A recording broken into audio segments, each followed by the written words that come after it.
Assalamualaikum warahmatullahi wabarakatuh. Selamat pagi anak-anak, kembali lagi dengan Ibu Aisyah pada kelas biologi.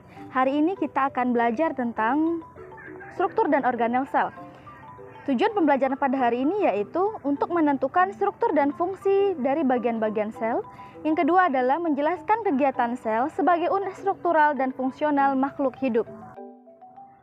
Pada pertemuan minggu lalu kita sudah bahas pengertian sel, kemudian bagaimana sel itu ditemukan. Kemudian kita juga sudah bahas tentang komponen sel dan juga ukuran dari sel. Nah, pada pertemuan kali ini kita akan membahas secara lengkap organel-organel yang terdapat di dalam sel. Organel-organel ini adalah alat-alat yang akan membantu sel dalam melakukan aktivitasnya. Nah, kita analogikan sebagai semangkok bakso, di mana ketika kita membeli bakso pasti terdapat banyak jenisnya. Ada bakso, kuahnya, mie-nya, sayur-sayurnya, kemudian ada kerupuk-kerupuknya, kemudian juga ada sosisnya dan lain sebagainya. Nah, untuk bakso itu sendiri kita analogikan sebagai sel. Kemudian kuahnya kita analogikan sebagai sitoplasma. Mie yang ada di dalam bakso itu kita analogikan sebagai retikulum endoplasma. Kemudian sosisnya kita analogikan sebagai mitokondria. Dan cabai-cabai yang menempel pada mie kita analogikan sebagai ribosom. Untuk lebih jelasnya, simak video berikut ini ya. Untuk memudahkan menghafal organel sel, berikut kata kuncinya. Si Mary intip Rendo dan Millie pakai senter plastik. Si adalah sitoplasma, Me adalah membran sel, Ri adalah ribosom, Inti adalah inti sel, Rendo adalah retikulum endoplasma, Mi adalah mitokondria, Li adalah lisosom, Va vakuola, C sentriol, dan plastida.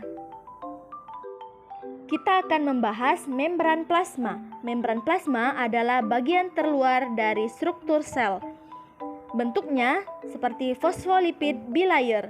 Penyusunnya terdiri dari lipid, protein, dan karbohidrat.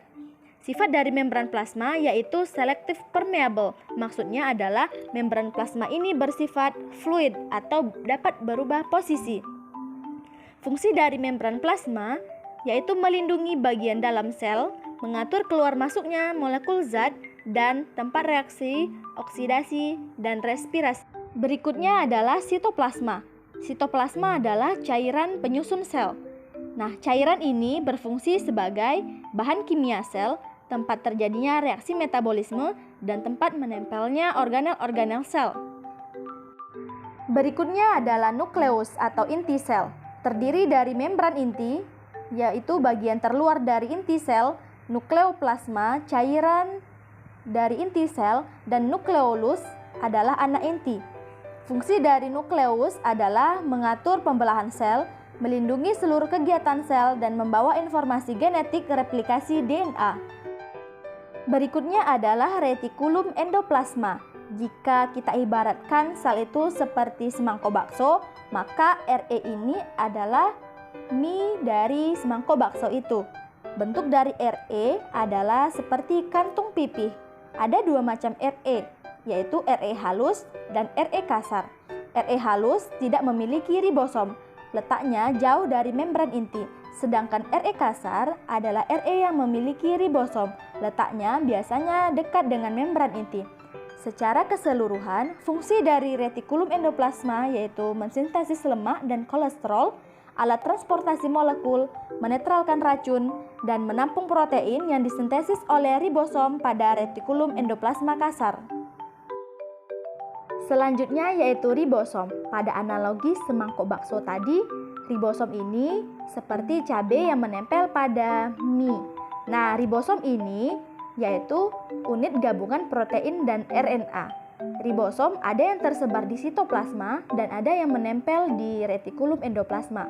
Fungsi dari ribosom yaitu sintesis protein untuk kegiatan metabolisme sel.